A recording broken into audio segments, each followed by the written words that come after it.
Já, góður hlustendur, velkomin að Rauðaborðinu á þriðjudegi. Við höldum áfram að reyna að átta okkur á samfélaginu sem við lifum í og nú komið að því að reyna að skilja okkar stærsta og öflugasta nágranna sem Evrópusambandið. Við ætlum ekki að vera að ræða það sérstaklega hvort Íslendingar eigi heima þar eða hvort að við munum enda þar eða hvort að það sé lausnari eða ógvaldur við Ísland. Heldur fyrst og fremst reyna bara að skilja hvað þetta hvort það hafi breyst að undanförnu, hvort það muni breyta því í framtíðinni og svo munum við líka fjalla ræða evruna. Til að hjálpa okkur við að skilja þetta eru hingað komin góður hópur af fólki. Það Magnús Árni Skjöld sem deildarforstjóri félagsvísinda og lagadeildar Háskólans á Bifröst, Freyja Steingrímsdóttir sem stjórnmálafræðingur og líka aðstoðarmaður formanns Samfylkingarinnar. Ásgeir Brynjar Torfason, hagfræðingur og góð kunningi Rauðaborðsins og Jökull Sólberg Auðunsson frumkvöðull. Ég veit ekki hvort það sé hægt að byrja þannig, Freyja, að spyrja hvað Evrópusambandið Það kannski of flókin spurning. En ég má þá spyrja fyrir svona almenning í löndunum, hvað Evrópusambandið skjól fyrir almenning í löndunum eða Evrópusambandið tæki hins evrópska auðvalds til þess að styrkja tök sín á samfélagunum? Já, það stórt spurt.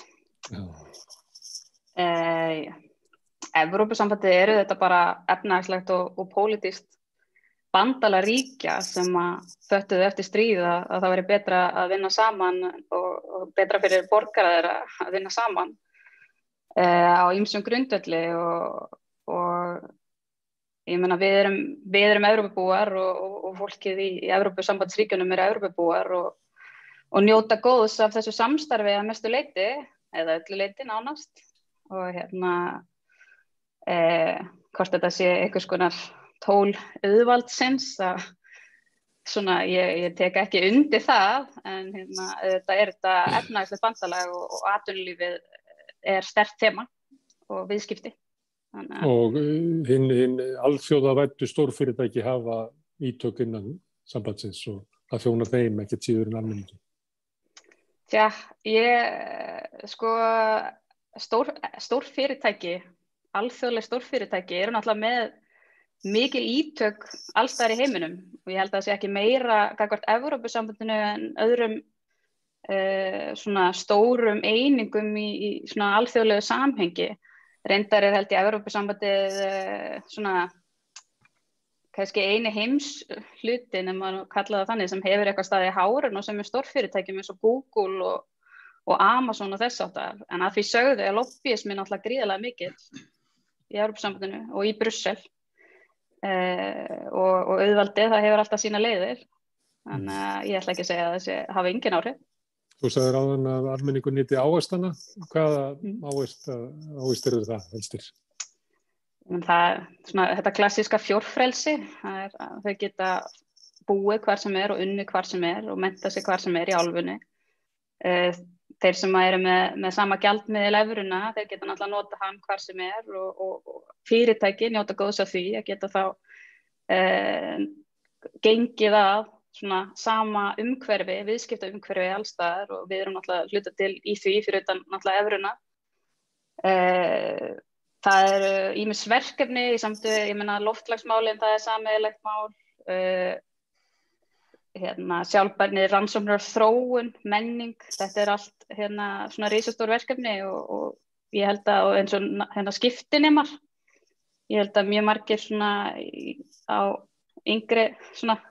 yngri kynslóðinni hafa kannast við það, svona Erasmus skiptinám og annað sem svona eykur svona breiddina á sýninni að búa í mismunandi löndum og tala við fólk á mismunandi bakgrunn og þess áttar sem eykur þá einhvers konar samheldni og svona skilning á svona samfélaginu.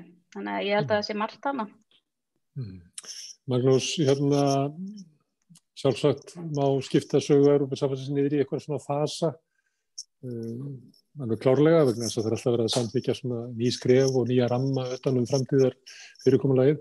Við erum að koma út úr tímabili nýfrjálshyggjunnar sem menn hafa nú verið að lýsa yfir að væri dauð hugmyndastefna og kom inn á ruslahaug sögunnar og samt öðrum hugmyndastefnum sem hafa verið leitt. Þetta að merkja það að Evrópusambandið hafi breyst á þessu tímabili á svona síðustu 30 árum? Nýfrjálsríkjan hafi haft markandi áhrif á Evrópusambandið, það sé kannski ekki alveg það sama núna og það var 1980, svo við tökum dæmi. Já, þetta er ákaflega skemmtileg spurning og eins og nefnir ártalið 1980 þá var auðvitað thatcherismin nýr og Ronald Reagan kjörinn forseti Bandaríkjanna og svona þessi nýfrjálshyggja var að hefja innreið sína fyrir alvöru svona í heimspólitíkina. Ekki alveg í Evrópu því að frakkarnir voru að kjósa Mitterrand þá sko. Þeir voru eiginlega á hraðleið í hináttina. Reyndar, já, alveg hárrétt. Að vísu voru þetta sko svona sósíaldemókratar og sósíalistar á þeim tíma svolítið að taka markaðshagkerfið upp á sína arma líka og við sjáum auðvitað svona kannski þá vegferð blómstra í blerismannum og því tímabili.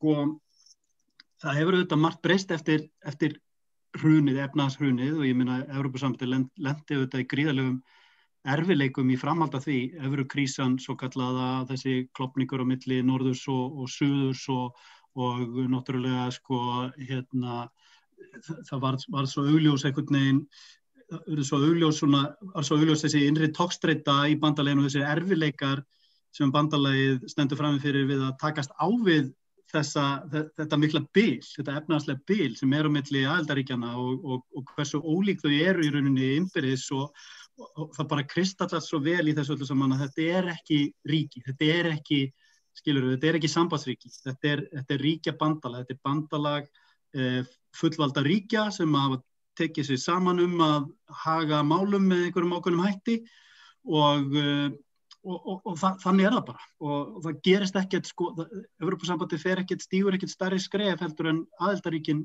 leyfa þegar upp er staðið sko hvað varðar spurningunum hvort að nýfrjálshyggjan sé á undanhaldi þá erum við að sjá það að togstreitan í stjórnmálum í dag er orðin svona kannski önnur heldur en hún var í upphafi aldarinnar, hún er ekki lengur á milli kannski frjálshyggju og jafnaðarstefnu eða sósíalisma, hún er frekar á milli bara svona frjálslyndis hugmynda annars vegar og einhvers konar popúlískra hugmynda hins vegar og ég er svona maður sér að sko að sú umræða er farin dálítið að endurspeglast innan Evrópusambandsins því við sjáum þetta að það eru ríki þar sem að eru á hraðri leið í átt að þessum popúlisma, Ungverjaland og Pólland eru þetta svona verstu dæmin, við höfum fleiri dæmi þetta og Evrópusambandið er dálítið svona eða svona leiðtogar þessara frjálslyndari ríkja eru svolítið í vanda hvernig ég takast á við þetta og Evrópusambandið þetta sjálft líka, hvað á að gera, hvernig ég að takast á við þessa nýju stöðu að innan okkar raða séu beinlínis ríki sem að bara er ekkert að virða mannréttindi og jafnvel ekki lýðræðisleg sko grundvallaratriði sko. En er það ekki hugmyndin á baku Evrópusambandið að Evrópusambandið myndi einmitt takast þetta, er þá ekki þróunin í Austur-Evrópu einmitt vonbrigði með það að Evrópusambandið er ekki að takast það? Klárlega uggvænleg þróun en sko og það kemur auðvitað aftur að því að Evrópusambandið hefur svo takmörkuð tæki til þess að sko knýja aðildarríkin í einhverja ákveðna pólitíska átt sko og og það er auðvitað alltaf upp í umræðin er ekki betra að hafa þessa aðila þá innanborðs og reyna að vinna að því að sko mannréttindi séu virt með þeim tækjum sem við þó höfum heldur en að hafa þau fyrir utan. Ég meina við erum með auðvitað ríki sem eru að þróast í sömu átt rétt fyrir utan Evrópusambandið og rauninni á svona fótskor þessi svo Tyrkland. Evrópusambandið hefur mjög lítil svona, hvað ég segja, mjög takmörkuð tæki til þess að takast á við þróunin í Tyrklandi. Hefði kannski betri tæki ef að Tyrkland hefði gengið inn einhvern tímann, ef það hefði einhvern tímann verið möguleiki, sko. En því miður þá tókst það nú ekki. Því ég spurði áhrif nýfrjálshyggjunnar á Evrópusambandið, þá langar við að halda aðeins áfram að þess. Já. Þú talar að svona frjálslyndari öfl sem eru raunverulega kannski afleiðing nýfrjálshyggjunnar þar sem að sko sósíaldemókratarnir runnu saman við hinna frjálslyndari hægri og voru samstíga í öllu. Það eitt af einkennum nýfrjálshyggjunnar að það eyddust út skilin, en það ekki einmitt frekar að átökin í dag eru hlut markaðarins á móti ríkisvaldinu, hver á að hafa forystu uppbyggingu samfélagsins sem að slást aðeins tilbaka, þannig eru kröfur sem eru kannski sósíalískari að uppruna hlut ríkisins og kannski þá hlut Evrópusambandsins. Einmitt á móti svona þeirri markaðsvæðingu sem að hefur kannski verið leiðarljós í Evrópusambandinu, ég veit það ekki. Það hefur verið andmæla markaðsvæðingu orkugeirans, þannig að ég vilji fara að breyta upp á þriðja orkupakkanum, en ég bara að tekka það sem dæmi. Já, þetta er mjög spennandi og sko það sem verður náttúrulega líka sérstaklega skemmtilegt að fylgjast með eru áhrif Brexit á þetta, því að við auðvitað sko Evrópusambandsríkin eru mjög ólík þegar kemur að afstöðunni til hlutverks ríkisvaldsins. Við sjáum auðvitað allt aðra afstöðu í Frakklandi til hlutverks ríkisvaldsins heldur en við sjáum í Bretlandi. Og jafnvel á Norðurlöndum eða í Hollandi svo dæmi sér tekið. Við sjáum líka sko öðruvísi hugmyndir í Þýskalandi heldur en jafnvel í Frakklandi eða Bretlandi. Þannig að það eru ólíkar áherslur á þetta, en klárlega eru hins vegar þessi ríki sem ég var að nefna hallari undir sterkt hlutverk ríkisins heldur en til að mynda Bretland svona almennt, og þess vegna svo spennandi að sjá hvaða áhrif það brotthvarf þess mun hafa á þessa umræðu innan sambandsins. Partíið muni skána þegar Bretlandi fara. Já, það fyrir eftir í hvaða afstöðu þú hefur til málsins, já. Ási Brynjar, hvernig hefur Evrópusambandið staðið sig í kórónukreppunni að mæta þeim áskorunum? Hefur komið í ljós að þetta sé sterkt samband sem að gott að hafa til þess að mæta þessu, eða hefur þetta kristallað veikleika sambandsins? Ég held að hafi nú meira dregið fram styrkleikana á samstarfi. Það var mjög fljótt sem von Leyen kom inn með 3 sterkar aðgerðir varðandi það bæði að halda flugsamgöngum opnum á milli landa, þannig að flugfélögum fari ekki að keppast að ná lendingaplássum eða halda lendingaplássum þessar. Og síðan í kaupum á lækningavörum saman. Við vorum nú heppin að detta inn á þann lista þökks í Norðmönnum, varðandi bæði grímur og pinna og síðan öndunarvélar og fleira, sko, þannig að það var strax gripið inn í með þetta, og síðan náttúrulega kom Evrópski seðlabankinn með stærsta pakka sem sést hefur, og þar að auki var síðan samþykkt, eða það ekki búið að samþykkja en sem komin tillaga fyrir næstu 7 ára fjármálaáætlun þeirra, sem að byrjar að fela í sér svona samþættingu á að deila byrðunum að hluta til og veita styrki til fátækari landana. Þannig að ef við gefum okkur að þetta ná í gegn, þá hefur það, held ég, náð að bæta við vel það sem að löndin gátu gert og að hjálpa að dreifa byrðunum. Það hins vegar náttúrulega, við getum ekki lýst því yfir með sigurbros á vör alveg strax, þar að segja að Þjóðverjarnir geta átt eftir að kæra peppið neyðarpakkan frá Evrópska seðlabankanum sem er svona í áttina að gefa út evru skuldabréf, og svo hefur eftir að sjá þá hvernig stjórnlagari dómstóll Þýskalands tekst á við það, en miða við allavega hvernig maður sér í öðrum löndum eða heimsveldum eða hvernig sem maður vill skilgreina það, þá held ég að við verðum að segja að það hafi miðað við erfið ástandi allavega náðust að gerast ótrúlega marga og magnaða hluti ótrúlega hratt. Þannig að Evrópa hefur brugðist betur við þessari stöðu en til dæmis Bandaríkin? Já, það er þetta að mæla það náttúrulega mismunandi. Bandaríkin gátu dælt út 1 og síðan 2 trilljónum og núna liggur fyrir þinginu þar 3. pakkinn á opinberum fjármálum upp á 2-3 trilljónir viðbót.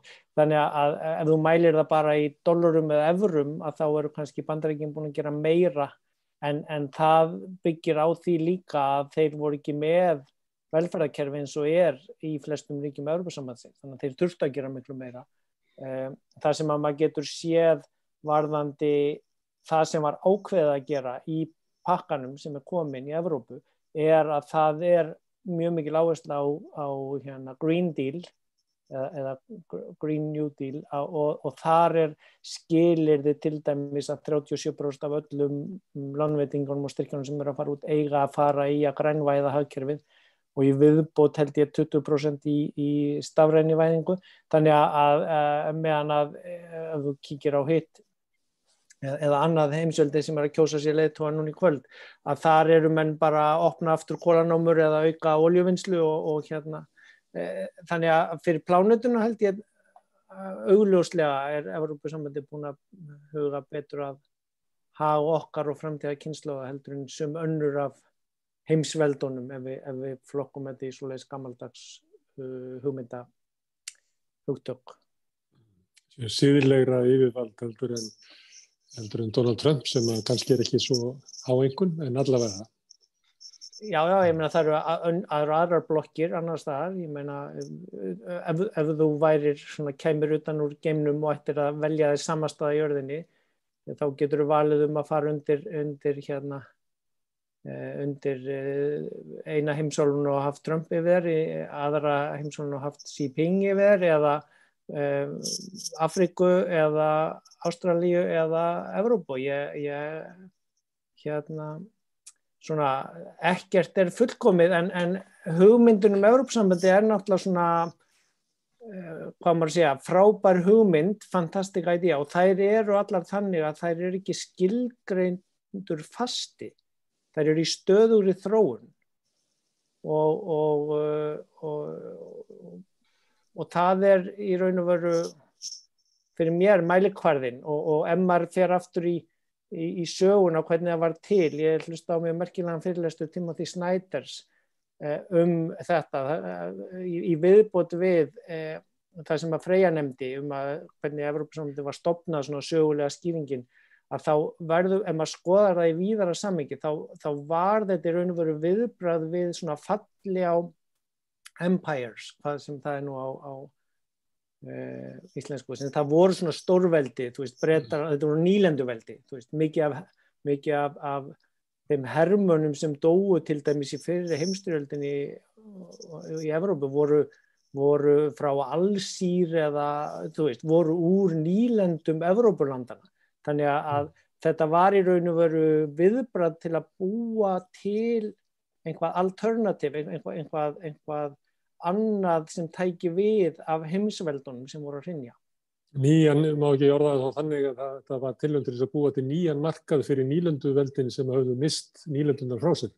Þannig að þetta var, og kannski ennþá frekar þegar þetta stekka til austurs og í samningu Þýskalands það má eiginlega sjá svona þessa tilhneigingu að gömlu nýlenduveldin eru svona ennþá að brjóta undir sér nýja markaði. Já, kaltæðin á þessa skýringu.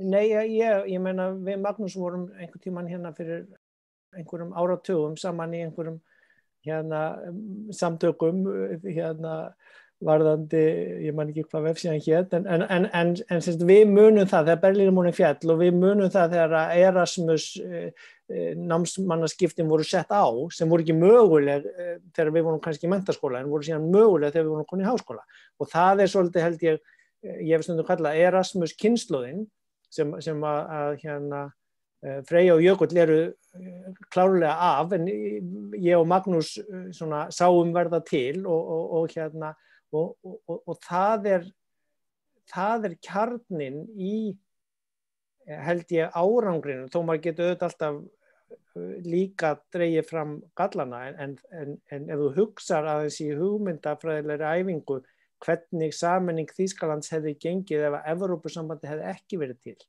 eða hvernig fall járntjaldsins og sameining markaðana hefði verið ef að það hefði verið einhvað brest heimsveldi sem hefði ráðið helmingnum. Þú veist, grunnkjarnin í Evrópusambandinu hinn sameiginlegi markaður og hann á margan hátt heilbrigðari markaður en ýmsir aðrir kapitalískir markaðir, hvort sem að maður fer til vesturs eða austurs frá Evrópu.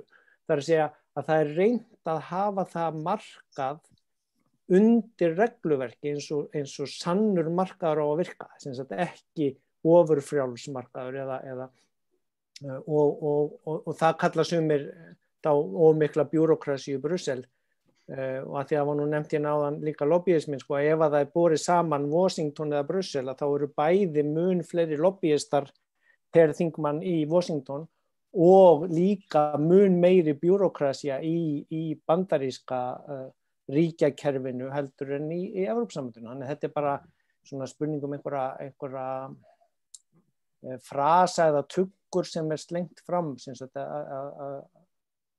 en ég held að ef að maður skoðar þetta með nógu víðum sögulegum augum að þá getur maður ekki annað en verið mjög glaður og ánægður með árangurinn, þó að auðvitað hafi verið gerð fullt af mistökum eins og við allar frábærar hugmyndir og tannlæknirinn minn sá alveg skaða á glerungnum á tönnunum mínum eftir 2010 til 2012 þegar evran hékk alveg á bláþræði að geta mögulega fallið saman út af einhverjum ytri áhrifum alþjóðlegra markaða en hún lifði af og aftur núna. Og tennuna þínar sjáum við? Já, ég er ekkert að missa neitt glerung núna þrátt fyrir að það sé ýmislegt sem eigi eftir að klára að laga til í Evrópusambandinu. Jökull, Evrópusambandið náttúrulega stórt og margbreytilegt fyrirbrigði og það einhver saga og draumur sem var kveikjan og það sjálfsmynd og hvað Evrópusambandið vill helst birtast. Svo það alls konar hugmyndir manna að það sé þungt og þunglamalegt og drottnandi og má ég spyrja því bara svona opið, hvernig upplifir þú Evrópusambandið? Þetta vonum fyrir framtíðina eða þetta draugur fortíðar? Ég fæddur 86 og eins og nokkrir í spjalli að koma inn á þá við njótum góðs af þessu samstarfi og landamenn séu opin og fjölskylda mín var að vinna utanríkisþjónustunni og ólst að hluta til upp í Brussel og stjúpabbi minn mikill aðdáandi af þessu öllu og ég alin upp við það við njótum góðs af þessu og skiptir nema prógram og allt þetta. Ég hef aðeins verið að skrifa á gagnrýninn hátt Evrópusambandið hins vegar en það snýr eiginlega alltaf að þessu dýpra samstarfi kringum efnahagsmál. Það sem ég upplifi svona sögu þessara samþættingar svona svolítið upp úr stríðsárunum. Þá Helmut Kohl og í Þýskalandi svona ákveðin sektarkennd kannski og það brugðist við henni gagnvart Frakklandi og öðrum ríkjum að taka svona ákveðið skref í átt að samþættingu og það svona þessi draumur samþættingu í þágu friðar held ég sem á svo sannarlega rétt á sér og eins og í kjölfar á því þá verður til kannski draumur svona dýpri efnahagssamþættingu til þess að gera Evrópusambandið að svona öflugri efnahagsvél, svo má segja og þá tekið þetta skref í átt að myntsamstarfi og ég held að það hafi ekki endilega farnast eins vel og ég jafnvel svona fylgist með því sem að gerast í dag á jaðrinum í Evrópu, þá tala Suður Evrópu, Grikkland og jafnvel Ítalíu, þar sem að populismi svona meira blómstra að maður sér svona það komin ákveðin spenna þarna og ég held að sorglega í þessu öllu saman að þessi upprunalega hugmynd 100% rétt á sér og það hefur verið gengið kannski of langt í að ýta áfram svona hrinda Evrópu ýtin í átt að samþættingu og þetta kom svo sem alveg vel fram í skýrslum sem voru gerðar í aðdragandum með evrunni að álit sérfræðingarna sem gerðu þessar skýrslur voru sammála það að það var ekki endilega snjallt að fara í myntbandalag en ef það yrði farið í myntbandalag þá ákveðin smuga að það muni verða til þess að þessi lönd muni fara í nánara samstarf og það getur þá réttlætt svona út frá hagfræðikenningum þá meikar þetta ekki sens en kannski út frá okkur pólitískum markmiðum þá þetta eitthvað sem ætti rétt á sér og ég held að við höfum í dag horfst í augu það raungerist ekki, evran hefur ekki náð að samþætta ríkin í sama mæli og búist var við og það núningurinn innan Evrópusambandsins í dag sem ég held að sé pínu sorglegt. Efnahagslegur ávinningur varð ekki sá sem að var stefnt og síðan núningurinn sem þú ert að vísa til hafi raunverulega búið til hvað heita félagslegan óstöðuleika sem að verður síðan gróðrastía fyrir popúlisma sem að hefur bæði markað stjórnmálin í Grikklandi og Ítalíu sem þú nefnir. Já, ég held að það sé pínu tilfelli og maður talar, ég ekki að segja evran sé alveg sko, þú veist, ef maður tala þessa Evró Íslandu upptöku og allt þetta sko, þá fólk hoppa beint á það maður sé gegn Evrópusambandinu og eitthvað svona, en það nú ekki tilfellið og krónan hefur sannarlega sína galla líka, ég ekki að segja að það sé gallalaust, en já, þetta sem þú varst að segja.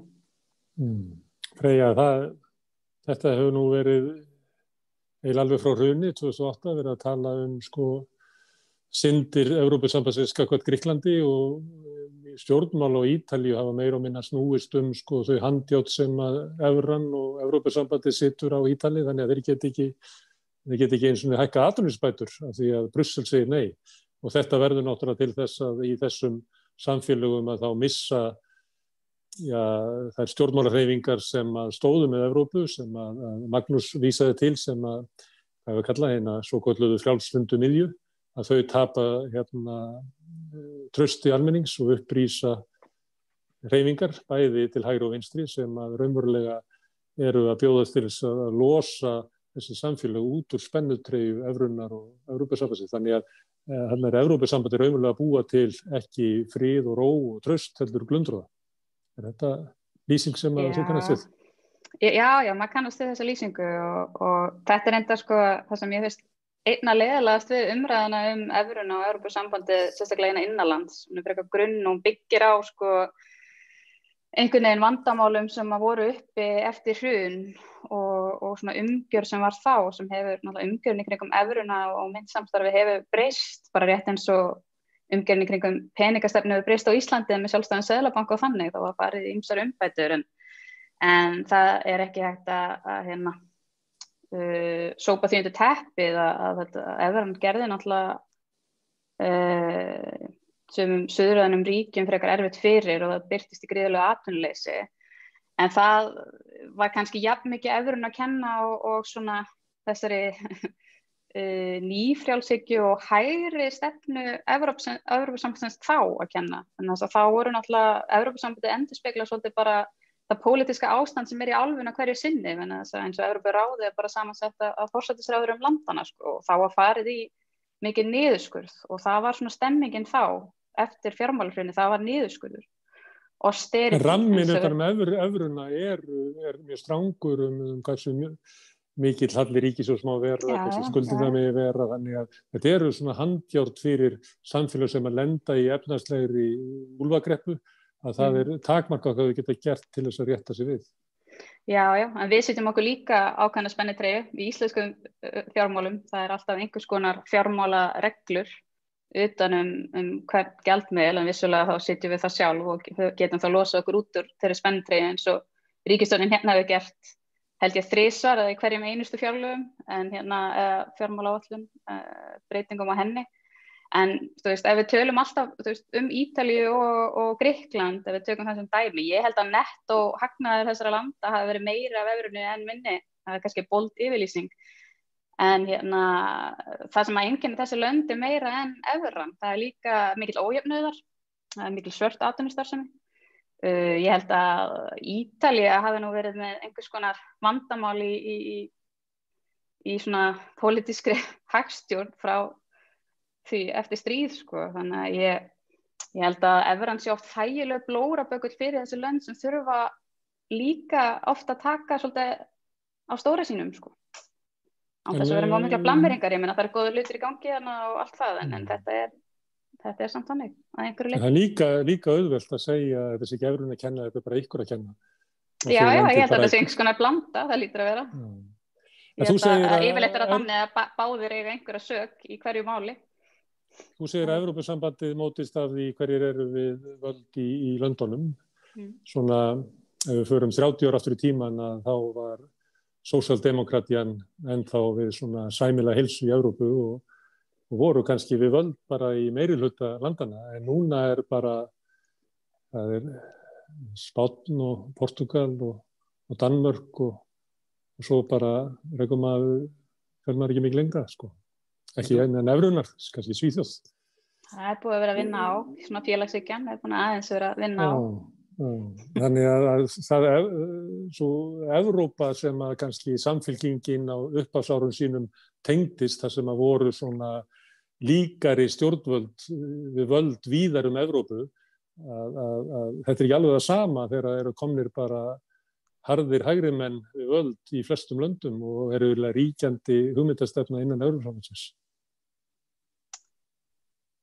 Nei, ég meina að þetta hefur breyst mikið, en aftur á móti hefur Evrópusambandið líka breyst mikið og við tölum bjúrókrasju og hún vissulega mikil í Evrópusambandinu og það mikið talað vandamáli sem fylgir öllum þessum stofnunum og þurfi endurskipulagningu og þess áttar til að vera lýðræðislegra og annað.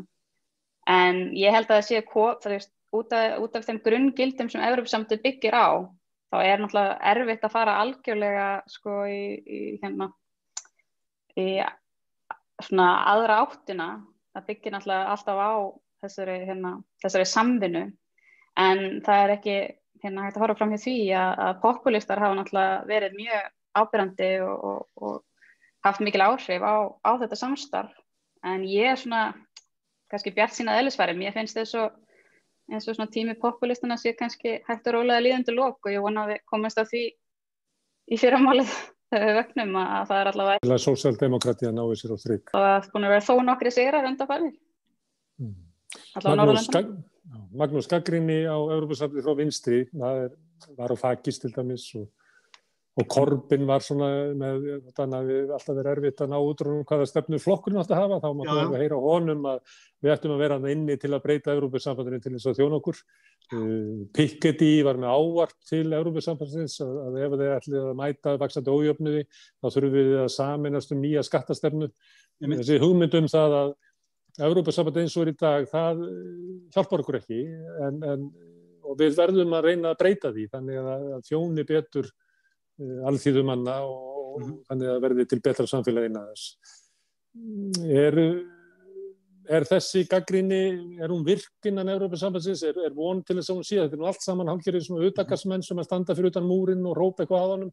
Maður verður ekki varfið svona degluna alveg inn í, allavega ekki umræðu Evrópu sem á Íslandi, að þeir séu að tala ágalla Evrópusambandsins. Sko, þetta auðvitað, Evrópusambandið auðvitað, eins og áður segir, bara vettvangur og það vettvangur ríkja í dag og fullvalda ríkja, eins og við köllum það, sem hafa ákveðið að deila fullveldi sínu til þess að takast á við ákveðnar áskoranir sem að þau eru bara einfaldlega á smá eða veikburða til þess að takast á við sjálf einn að þeim sögum þetta líka pólitískur vettvangur. Þetta fórum fyrir pólitíska umræðu. Evrópusambandið rosalega ákaft og fúst til þess að vera í umræðu sjálft sig og framtíð sína. En það auðvitað, og maður sér mikil umræðu framtíð Evrópusambandsins og hvað stefnu þau að taka og hvernig þau geti tekið á þessum vandamálum hins vegar komum við alltaf að þessari breytu sem að eru bara alþjóðasamtök eða svæðisbundin ríkjasamtök sem að ráða bara því sem að því að ráða þegar upp staðið og þess vegna alveg bara það tala ríkisstjórnir einstakra ríkja, erum við að tala ríkisstjórnir valdamestu ríkjana, Þýskaland, Frakkland kannski, Hollendinga, Svía og Austurríkismanna, þessara þjóða sem hafa stillt sér upp sem svona ráð ekki við að halda efnahagsmálunum sínum í lagi. Hvað erum við að tala þú veist, þetta bara svo ofboðslega stór og víður vettvangur og það í rauninni ekki hægt að tala þetta fyrr en við höfum eitthvað einhverja alvöru representasjón í Evrópusambandinu frá þá borgurum Evrópusambandsins sem þá sko með umboð, alvöru framkvæmdavalds umboð borgara Evrópusambandsins til að stjórna og ráða. Og ég meina við vorum að tala með evruna hérna áðan. Sko, Evrópusambandið hefur ekki þessi tæki til þess að sko að hjálpa þeim svæðum almennilega sem að eru í vanda út af evrunni, skilurðu. Það hefur verið umræðan þessi evru skuldabréf árum saman núna að minnstakosti frá því að hruni var og svona. Það kemst ekki alla leið, sko. Menn er ekki til í það, sko. Það eru ríkisstjórnir, hægrisinnar eða hvaðina, sem eru í ríkjum sem að sko kæra sig ekki það að peningar þeirra skattgreiðenda fari í það að borga það sem þeir kalla óráðsíu þeirra þjóða sem að verð standa. Og það stendur bara nýverinn í kunni. Þetta er bara vettvangur átaka þjóðrík. En hins vegar þetta held ég svona ef við horfum á heiminn almennt og allan bara, eins og Ásgeir var að tala hérna áðan, sko, ef þú kemur utan úr geimnum og kýst þér sko stað til þess að búa á, þá held ég að Evrópusambandið sé svona að mörgu leyti skásti og heilbrigðasti lýðræðislegi vettvangur sem þú getur fundið. Það er að segja sko svona ef þú vilt fá alvöru gerjun á lýðræðinu og á því hvernig við eigum að stefna í átt til fjölbreytileika, fjölmenningarsamfélags, lýðræðis, heilbrigðs, markaðshagkerfis og svo framvegis, sko. Þannig að því leyti til held ég að það sé sterkt og að mörgu leyti sko fyrirmynd fyrir heiminn. En ekki fullklára verkefni. Þú nefnir til dæmis þessu lýðræði. Enga veginn. Og ef það verður það nokkuð tíma. Hvað er Evrópusambandið komið langt í að verða Evrópusambandið sem það þarf að vera? Er þetta svona komið halva leiðina eða vantar bara síðasta prósentið eða er þetta bara rétt valla skissa? Í stofnskrá Evrópusambandsins segir Ever Closer Union og það hlýtur þó bara að vera endalaust, er það ekki? Nei, ég meina þú nefnir eins og til dæmis í Maastricht þar sem var gerðar eitthvað tilraun til að auka lýðræðina Evrópusambandsins, svo bara fjöruðu þær áherslur einhvern veginn út á leiðinni og þær hafa ekkert verið sérstaklega áberandi svona undan, ekki frá hruni. Evrópusambandið er mjög viljugt til þess að láta borgarana hafa rödd innan sambandsins og hefur uppi mikla tilburði til þess. En sko, svo sjáum við til dæmis þessar þingkosningar, sko, þáttökun í þeim og svona hvað er verið að tala þar og hversu mikla athygli þær fá og svo framvegis. Það endurspeglar í rauninni bara þá málaflokka sem að Evrópusambandið hefur á sinni könnu, sem að eru ekki þessir, sem við getum kallað salient málaflokkar sem að skipta máli í kjörklefanum, sko. Fólk er ekki að kjósa það sem að Evrópusambandið er að gera og þess vegna hefur það bara ekki áhuga. Það hefur bara miklu meiri áhuga á því sem að gerist innanlands. Það sem verið er að tala sko, stefnu þess framkvæmdarvald sem mun taka við, sem mun hafa bein áhrif á líf þess. Og við sjáum það líka bara í þessari krísu sem við erum uppi í dag. Þetta hefur Evrópusambandið staðið sig gríðarlega vel þar, svona miðað við það valdheimildir sem það hefur, en menn eru bara að loka sig af og það eru bara, þú veist, það eru bara forsetarnir og forsætisráðherrarnir og kanslarinn og þetta sem er að kalla skotin, að calling the shots þegar uppi staðið, þegar þarf að, þú veist, þegar alvaran tekur við, sko. Þau leggja bæði áherslu á það að Evrópusambandið sé svona summa þess pólitíska vald sem er í ríkjunum samanlagt og kannski þess svona stjórnmálalega tíðaranda sem er hverju sinni og ég meina við lifum á svona síðkapitalískrum dólgamarxisma sem að er að verslast upp og er ekki í slíku tímabili, þá eru náttúrulega alþjóðastofnanir raunverulega til þess að þjóna því fyrirbrigði.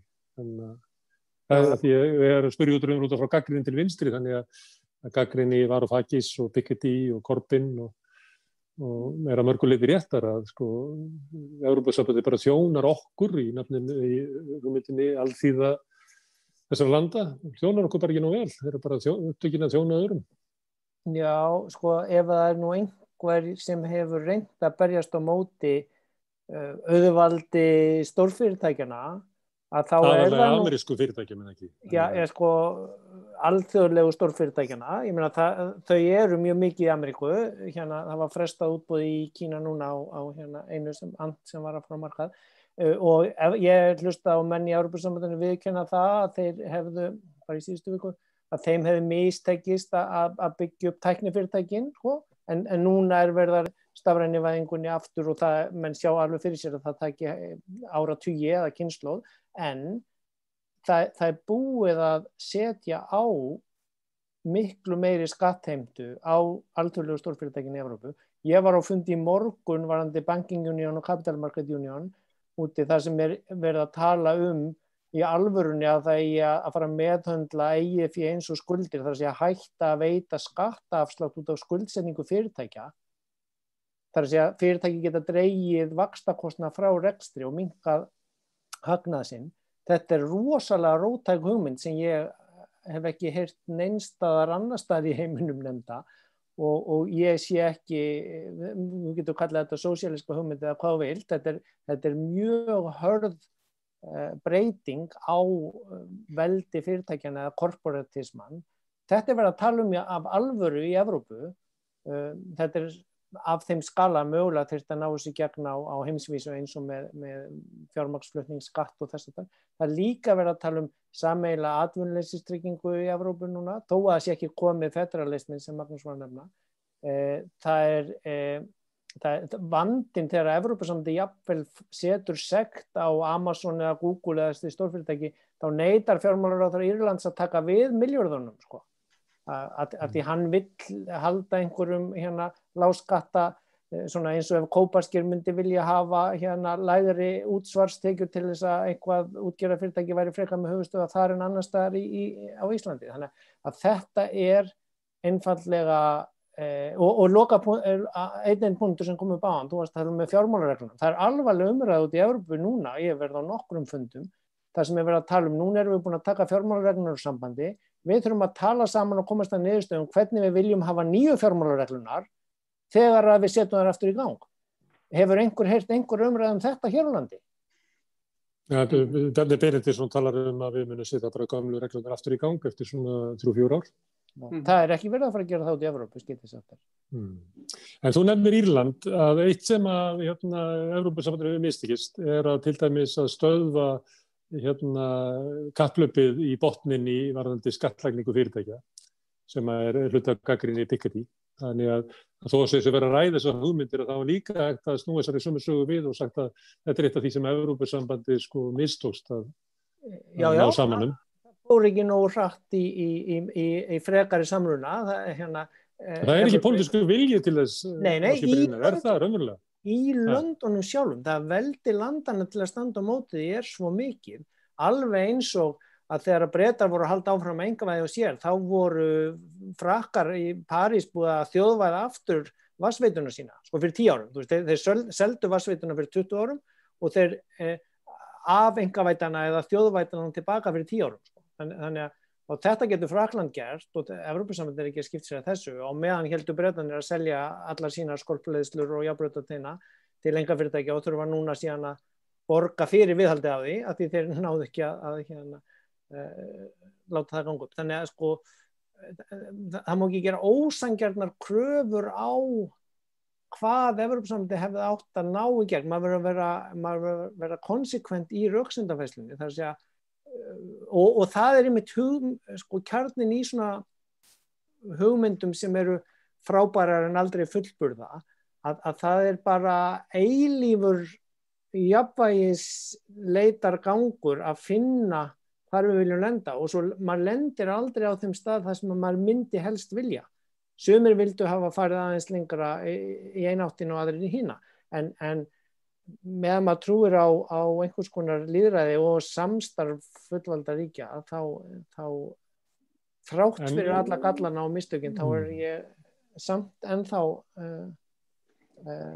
svona, hvað að segja, trúr hugmyndinni og trúi á að hún geti leitt okkur til betur. En að því ég spurði út frá gagnrýni frá vinstri, hún að því út að sína svona pendul sko og gagnrýni umverulega svo að pendulin hafi verið hér til þess að þjóna fyrirtækjunum ansi lengi og hafi raunverulega ekki gengið hér til þess að koma með einhverja breytingar sem að þjóna almenningi og raunverulega hafi Evrópusambandið tekið þátt í því að flytja vald frá almenningi og lýðræðisvettvangnum yfir til fyrirtækja eða einn svokallaða markaðar sem eykur bara valdina auðugu. Þetta gagnrýni frá vinstri sem segir að Evrópusambandið bara fast þarna og nú komið tími til þess að ná sveiflunni tilbaka. Það getur verið í hverju og getið það falist eins og voru tillögur Piketty og það getur verið það hvernig getum við náði eins og Varoufakis hefur verið að tala hvernig getum við náð aftur völdum þannig að þetta fyrirbrigði tjóni almenningi en ekki bara hinnum ríku og auðugu og þeim sem að eiga efna á því að reka lobbyista og hafa raunverulega valdi yfir ríkisstjórnum hvers lands fyrir sig til þess að láta það þjóna hinnum fáu. Þetta gagnrýni frá vinstri. Ég held að ef maður skjóti inn í Ásgeir talaði hennan björgunarpakka sem að mikið búið að ræða 750 milljarðar evra, Ásgeir var það ekki? Já. Sko það ekki búið að samþykkja það og þess vegna getum við ekki glaðst strax yfir því, en það má ekki lítið úr því, ef það gerist, þá það í fyrsta skipti sem svona gríðarlega stór sameiginleg skuld búin til fyrir svæðið og það ákveðin stefnubreyting og það kannski svolítið eins og Freyja að segja á hann, þetta horfir kannski aðeins betri vegar og það kannski saga þessa samstarfs að Evrópusambandið og Evrópusamstarfið það svona hrasar, en það hrasar alltaf pínlítið svona fram á við og ef það verður að því að þessi sameiginlega skuldur búin til, þá mun hún nýtast löndunum sem þurfa mest á því að halda meira en önnur lönd og það kannski fyrsta skipti sem að verður alvöru transfer frá norðrinu, getum við sagt það einfalda, til suðursins og ég sé það, ég svolítið neikvæðar á þann sko, nú ætlum ég að vera aðeins jákvæðari, ég sé það sem stórt skref sem mun vinda ofan af þessari gagnrýni minni á þann og þessu núning sem hefur verið í allt og langan tíma núna. Og ef ég fylgja því eftir. Þið getið fagnað því þið þrjú að þið verða að frelsa þér eina sá. Nei, sko, Jökull náttúrulega bara snjall ungur maður sem með opinn huga og hlustar á mismunandi rök og mynda sér síðan skoðun, sko. Lykilatriðið þarna það að það ekki einu sinni verið að fara að flytja pening frá norðrinu til suðursins og það sé svona mantran sem sögð af pólitíkusum í sumum löndum. Það verið að púla saman áhættuna, það sé verið að taka skulda áhættuna frá einstökum löndum yfir í Evrópu í heild og fjármagnsmarkaðinni sem eru fullir af peningum núna, notabene að leita að leið til að ávaxta þá peninga, sjá einfallega betri hag í því og betri ávöxtun að setja þá peninga í þetta. Þannig að það þarf ekki einu svona að taka neina skattpeninga frá norðrinu til suðursins og þetta bara alveg sama eins og við værum að hugsa að einhver spíll á Norðurlandi ætti nú ekki að fá nóg mikinn pening núna frá suðrinu að því að það hefði ekki verið passa nóg vel upp á málaglukkana þar eða eitthvað þess. Við erum einfallega bara betri að reka heilbrigðiskerfi saman á sér eigi heldur en að vera að láta menn taka skatta eða of miklar áhættur á hverjum litlum stað. Á hinn bóginn það innbyggt í stofnana uppbyggingu Evrópusambandsins að þær ákvarðanir sem hægt að taka neðar skal taka á sem lægstu stigi, jafnvel á sveitarstjórnarstigi eða ennþá neðar. Þannig að þetta bara kjarni hugmyndarinnar og svo tekur það tíma og það þarf að samfæra og það eru langar samningaviðræður og það þarf að gera kompromi, hvað heit það íslensku? Málamiðlun í að komast að einhverju niðurstöðu sem enginn almennilega endilega fullkomlega ánægður með, en það þó skárra heldur en að. En Ásgeir, ekki annars vegar þetta PEP-prógrammi sem verður að kaupa ríkisskuldir í meira mæli en oft áður og svo annars vegar 750 milljarðar evra björgunarpakki sem transfer, er ég miskilið það? Já, nei, á PEP-ið það sem kemur frá Evrópska seðlabankanum og síðan það, hátt í álíka mikið, sem inn í MOM-inu, sem sagt 7 ára fjármálaáætlun Evrópusambandsins, sem að hluta til, það ekki allur sá pakki, en hluti af þeim pakka, nýtist í svona og aðalega það alveg rétt sem þú sagðir, það byrjað að opna á það að sem sagt púla saman eða að taka saman áhættuna og það byrjað að opna þar með líka á umræðinu sameiginlegar atvinnuleysistryggingar og fleira, þannig að það verða að hækka örlítið prósentið sem fyrir í sameiginlega budget Evrópusambandsins sem örlítið, pínulítið en þetta sko að ég voru að tala Ítalíu líka á sko, það sem gerist með Evrópska seðlabankanum að nákvæmlega út frá sömu prinsipum að þá þetta að lækka fjármagnskostnað ríkjana niður í að þegar að meiri sé að Grikkland var að borga minna heldur en við í fjármagnskostnaði sínum skuldum þó þær væru fjórfalt hærri því þeir fengu meir en fjórfaltlegri vexti.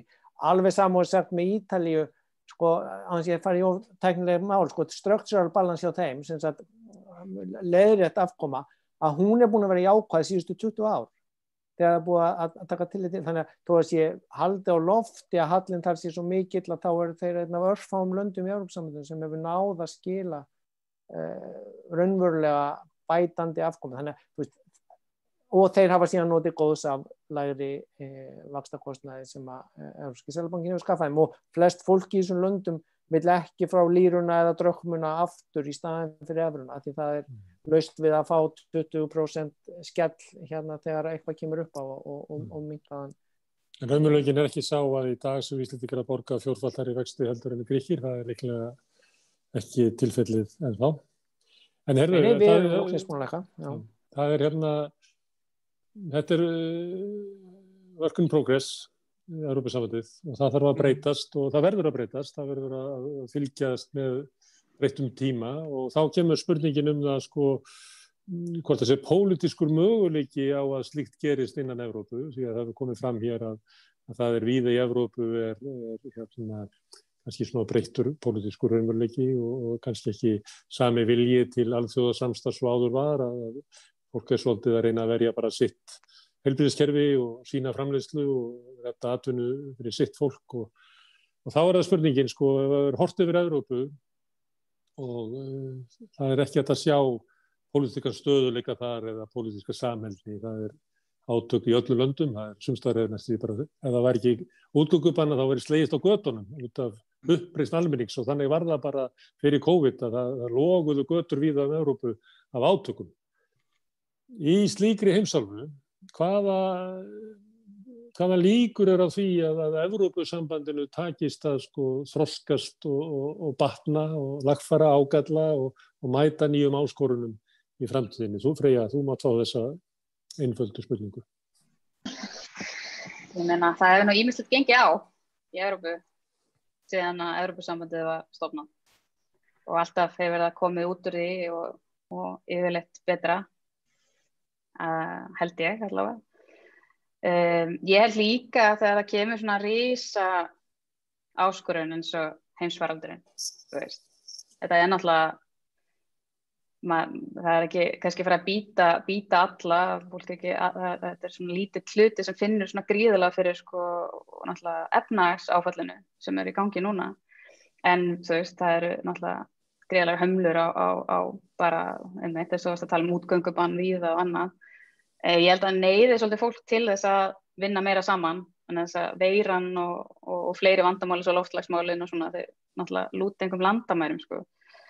Og þannig að ég held að Evrópusambandið muni bara halda áfram að þróast og ég held að þetta verði einmitt eins og Magnús sagði held ég hérna, ever closer union, það svona kannski eina leiðin áfram og ég meina eins og það sem gagnrýni Piketty, hún í rauninni felur það í sér, hún felur í sér sko nánari samstarf, meiri lýðræðisvæðingu, beinari tengsl þjóðþinga við Evrópuþingið og þess áttar, þannig að það ekki alltaf hægt að gera Evrópusambandið að blóra bugli, heldur setja meira sameiginlegt verkefni og stjórnmálamenn í löndunum ber einhverja ábyrgð. Þannig að Já, en hins vegar hann með ákallum að það sé gert í einhverju stefnu sem að skili almenningi einhverjum ávinningi í staði fyrir þá stefnu sem að hefur verið rekin sem að kannski gerði ekki. Þannig að það ekki bara, hann ekki að biðja sameiningu í sjálfum sér, heldur sameiningu með einhverju tilteknu markmiðum. Sem skilar ákveðnu markmiðum. En hérna, En það ertu ekki full bjartsýn þegar þú horfir svona yfir Evrópu að Evrópubúar muni svona eins og þess að vera með sameiginlega sál allt í einu átt að segja á þessu. Ég held maður hljómar alltaf, og við vinstri menn almennt, við hljómum alltaf hálf barnalega sem maður trúir alltaf einhverja samheldni og samhygð og jafnrétti og að einhvern veginn það sé komum auga á því sem við okkur þykir vandamál og reynum að finna lausnir á þeim, sko. Ég meina, ég ætla ekki að segja að þetta verði auðvelt og það getur vel verið að brotni eitthvað meira upp.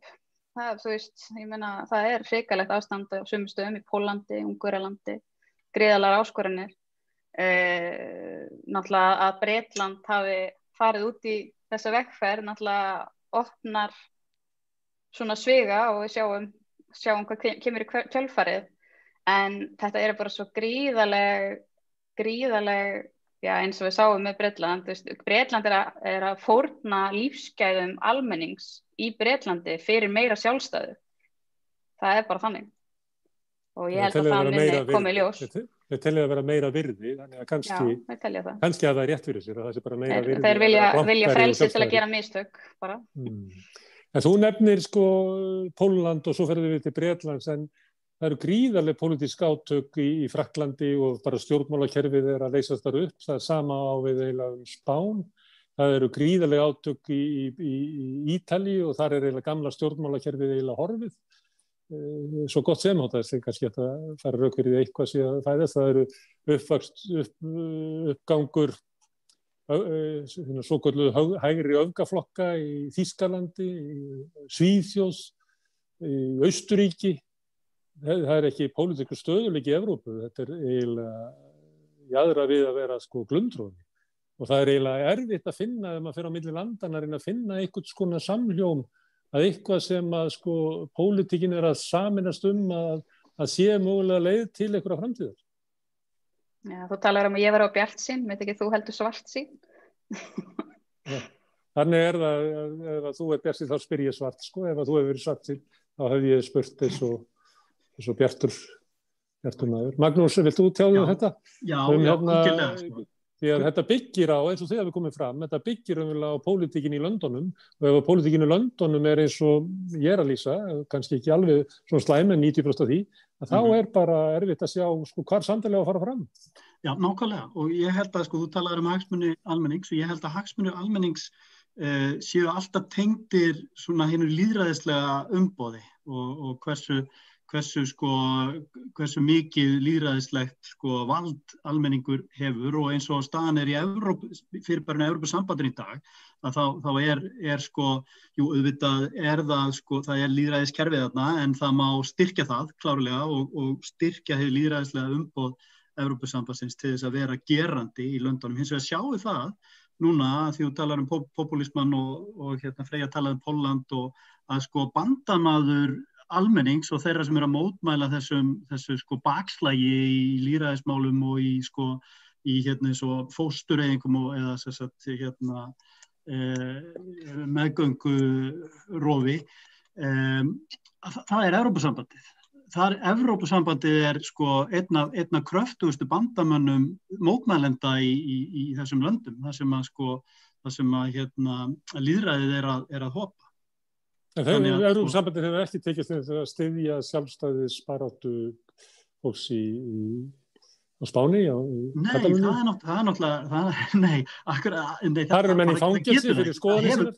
Það hefur ekkert power til þess að gera það, af því að sko aðildarríki Evrópusambandsins Spánn og konungdæmi Spánn og alveg sama hvað kæmi upp á vettvangi Evrópusambandsins sem að sko styddi það að konungsríkið Spánn yrði brotið upp að það yrði stoppað af konungsríkinu Spáni og bandamönnum þess innan Evrópusambandsins. Þannig að það hefur ekki tækinn til þess að gera neitt í því. Hins vegar hafa alveg einstaka aðilar innan þess tjáð sig og ég man ekki betur en hann ekki ennþá í Brussel maðurinn sem var forseti þingsins í Katalóníu. En sko já, ég meina þetta auðvitað líka bara svona annað dæmi fjörbrot þjóðríkisins. Þessi sko krafa uppbrot þess og auðvitað myndi það engu máli skipta í sjálfu sér sko að Katalónía yrði hérna sjálfstætt ríki innan Evrópusambandsins, ég meina svona til lengri tíma litið eða sem sko sambandsríki í konungsríkinu Spáni sko. Svona í búðis. en þetta er tilfinningamál og þjóðríkin hafa ennþá þá stöðu í alþjóðamálum og bara í sínum málefnum að þau geta komið í veg fyrir slíkar hluti.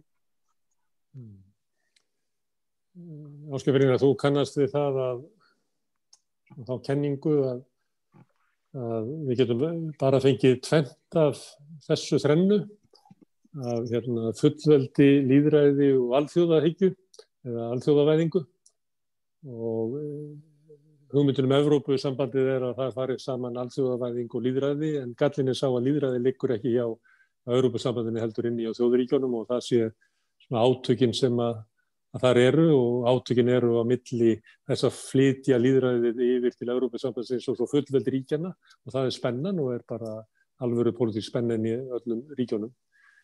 Einhver leið út úr þessu, er það líklegt að það takist að sannfæra almenning í öllum Evrópusambandslöndunum að stefna sér svo að minnka fullveldi ríkjanna og auka hins vegar lýðræðið, aðkomu almennings að lýðræðinu innan stórríkisins Evrópusambandsins?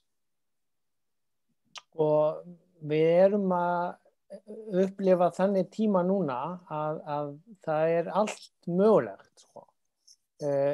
Þú varst að lýsa hér einhverju rosalega ástandi á götum ríkja Evrópu.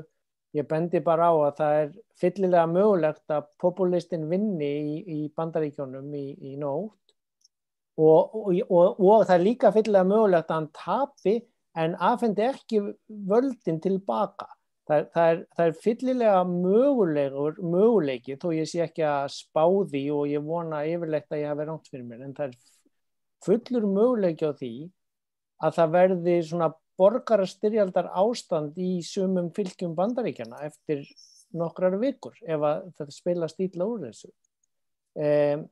Þannig að sko mér líður miklu betur Evrópumegin heldur en Ameríkumegin með börnin mín. En byrju þið talið það ágalli Evrópusambandsins að þessi ekki búið að ganga nógu langt í því að verða sambandsríki.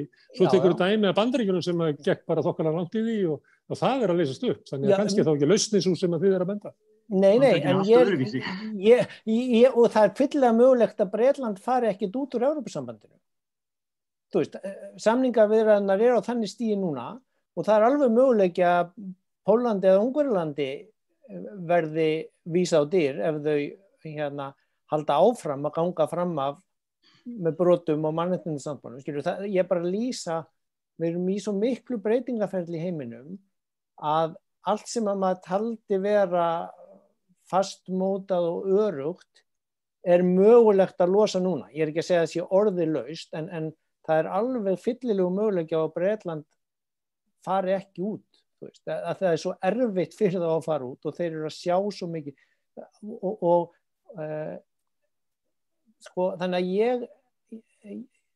ég held bara að maður verði að sko, að ég er allavega þannig gerður ég trúi og treysti á stofnana uppbyggingu frekar heldur en upplausn eða einstaklingshyggjuna og maður getur séð svolítið svakalegar útkomur út úr því þegar að einhverjir einstaklingar ná of miklum völdum eða vinsældum í tilteknum löndum og þá sé ég fyrir mér alls konar þróun og breyting og möguleika sem að bara við getum ekki séð hvernig fer núna bæði út af þessum veirufaraldri, út af efnahagsástandinu í heiminum í framhaldinu af því og út af pólitísku upplausninni sem út allt og víða. Ég er ekki að bæta böl með því að benda á hana verra, heldur bara að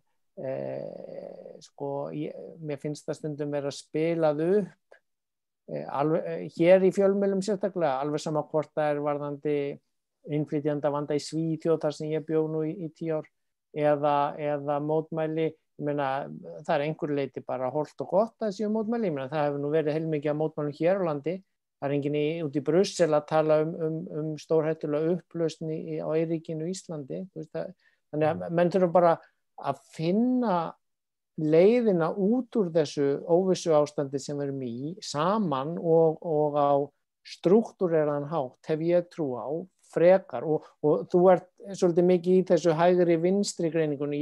Mér finnst hún vera orðin svolítið úreld eins og einstaklingshyggjan eða nýfrjálshyggjan.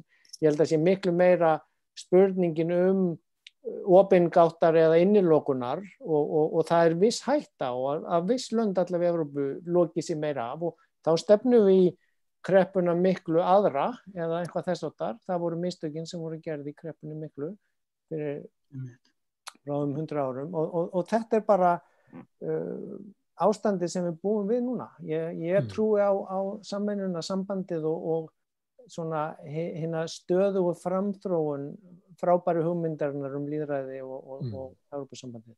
Jökull, örstutt, svo ætla ég að senda eina spurningu eitt hring sem verður að ganga rætt fyrir sig. Hversu verður Jökull? Skemmtilegar hugleiðingar hjá Ásgeiri, hann var að þylja upp hérna óvissu atriðin. Eitt viðbót þar bara hérna Merkel, hver tekur við Þýskalandi af því að stjórnmálin í Þýskalandi líklega eitt af þeir sem hefur hvað mest áhrif á heildarmyndina. Eru þau vilju í áframhaldandi samþættingu eða ekki og hvað segir kjósandinn í Þýskalandi? Herðu, hérna ein loka spurning sem ég ætla að fara hérna eldsnöggt yfir hringinn. Það er upplausn í heiminum og Evrópusambandið á óvissutímum og óljós hvert að þróast og fleira. Líklegt að umsókn Íslendinga aðild að Evrópusambandinu verði raunverulegt umfjöllunarefni í aðdraganda komandi kosninga. Freyja og ég minni á að hún aðstofamaður Loga Einarssonar formanns Samfylkingarinnar. Magnús reyndar líka í Samfylkinginu og þetta Samfylkingafólk að byrja á ykkur. Verður innganga í Evrópusambandið kosningamál Samfylkingarinnar?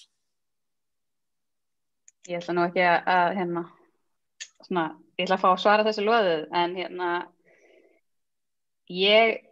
það náttúrulega stærsta málið núna þessi risastóra atvinnukreppa sem við stöndum frammi fyrir og tugþúsundir atvinnulausra og það verður auðvitað stóra kosningamálið, auðlindamálin og stjórnarskráin líklega líka. Ég veit ekki hvort að almenningur muni gera þá kröfu að kosningarnar muni snúast Evrópusambandið nema þá krónan fara að sunka mikið sem að allavega Seðlabankinn vill meina að muni ekki gerast en maður hefur alltaf smá áhyggjur af þessari krónu. Þannig að ég held að það verði ekki stærsta málið. Já, ég ætla að fara í 4. sæti eða 5. eða neðar?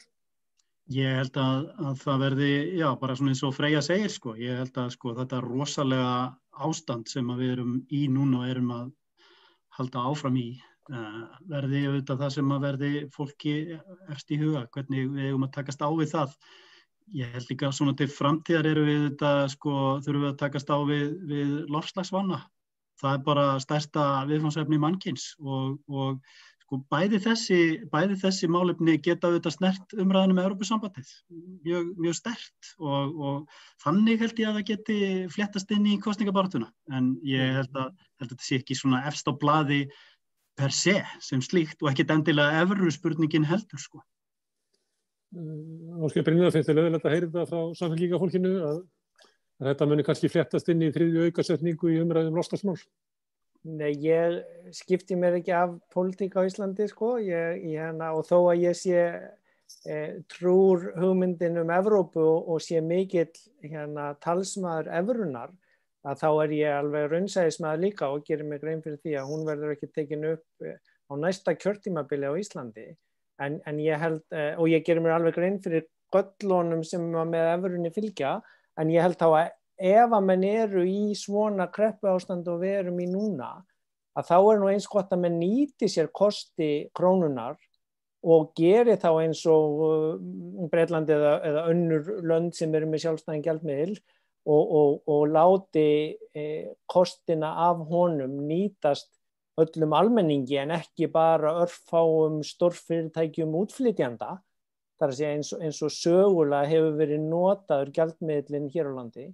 Þannig að það tækifæri sem við höfum núna og það hlýtur að spila inn í kosningarnar og þar með þá óbeint hérna. En ég held að sko Ásgeir, má ég spyrja þínu, ertu að tala bara svona gengissagnaðarskatt á útflutningsfyrirtækin?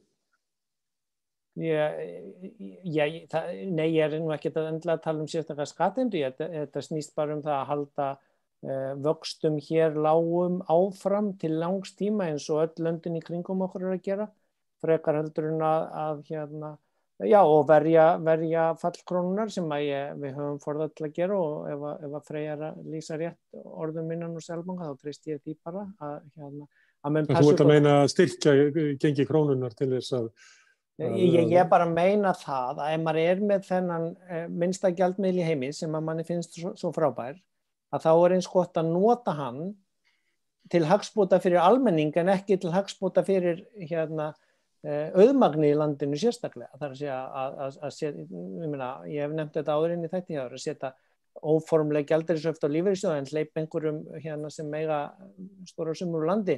Það þarf að rannsaka það, hve mikið af þessu falli krónunar út af því útflæði eða þá að menn hérna taki almennilega pólitíska umræðu það, hvernig hérna ætlum við að takast á við þetta, því að við búum ekki lengur í gamla Íslandi þar sem að 90%, 80%, 70% var sjávarútvegur og menn gátu hérna svona leiðrétt stærð þorskárganga með handstýrðu breytingu á gengi krónunar. Sko, við erum komin í alþjóðavætt umhverfi, við erum búin að vera 25 ári inn á evrópska efnahagsvæðinu og þar með þurfum við að fara að aðlaga peningastjórnunin okkar og stjórn efnahagslífsins að því alþjóðlega umhverfi sem man náttúrulega sést svo vel af ferðaþjónustunni og svo verða menn í raun og veru bara að muna það að megnið af svona betrum bótum á íslensku samfélagi hafa komið með reglugerðum frá Evrópu, hvort sem það til hagsbóta fyrir neytendur eða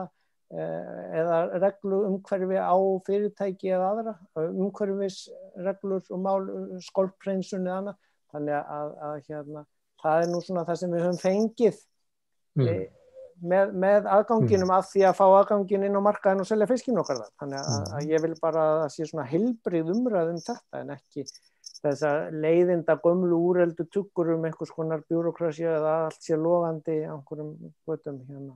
En við höfum okkur tekið að fara hérna í rúma klukkutíma Evrópusambandið og enginn hefur nefnt fullveldi já, ég nefndi það einu sinni.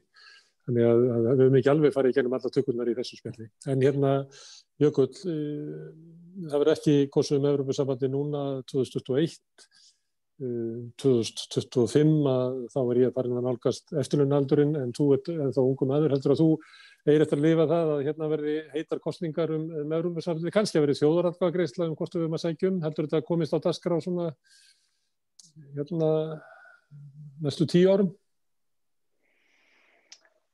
Ég er þetta spá sko, með að streyja með ákveðs greiningu að atvinnumálin hljóta að vega svona eitthvað sem allir flokkar eiga móta sér eitthvað stefnum í þessum kosningum. Ég sé svona Samfylkingin ekki greinilega held ég bara ekki búin að gera upp fyrir hvort að evrumálin eða Evrópusambandsmálin verði stór. Kannski fólk ennþá að hérna ræða það innan hús, ég veit það ekki. Út sniðuður að varpa sér spurningu á þau. Og ekki Viðreisn heldur, hinn Evruflokkurinn, Evrópuflokkurinn? Mér finnst þau vera mjög breyttari í þessu, sko. Maður sér hérna greinina frá Daða, sko, sem að hérna Jóhann Páll svaraði og eitthvað svona... Það reyndar svona, Jökull, það eiginlega svona tilraun til þess að finna eitthvað svona aðra leið á þess að hafa eingöngu í Evrópusambandið bara á lofti. Þannig mér fannst það að vera frekar merkjum þess að Viðreisn er að leita einhverju leið sem að Sjálfstæðisflokknum myndi líka til þess að við getum runnið inn í ríkisstjórn með Sjálfstæðisflokknum. Þannig upplýði þessa grein. Já, það enda mjög góð punktur sko. En það svo margir flokkar núna, það bara við erum að spá sko hvernig umræðan verður. Kannski verður bara eitt stort mál sem atvinnumálin og svo bara langt skott af öðrum málum þar sem að Píratar tala þetta og Viðreisn tala þetta. Ok. Má ég bara rétt skjóta inn í lokin, Gunnar, að sko það að ætla að bíða eftir að verði frábær tími til að ganga inn í Evrópusambandið eða verði æðislegar aðstæður fyrir okkur. Það svolítið hættuleg hugmynd. Ég bendi á að síðustu löndin sem kom inn í Evrópusambandið og tóku upp evruna komu þannig eftir fjármálahrunið 2008. og komu mjög vel út úr því. Þannig að það kannski allt í lagi að halda því á lofti svona ópólitískt að það ætti að halda umræðan áfram eins og þú ert einn fjölmiðla að gera hér með þessum þætti og þessum borði að það kannski rétti tíminn til að vera að tala um þetta og undirbúa sig og ræða þetta mitt núna en ekki seinna. Og kannski út á loftslagsmálunum einmitt.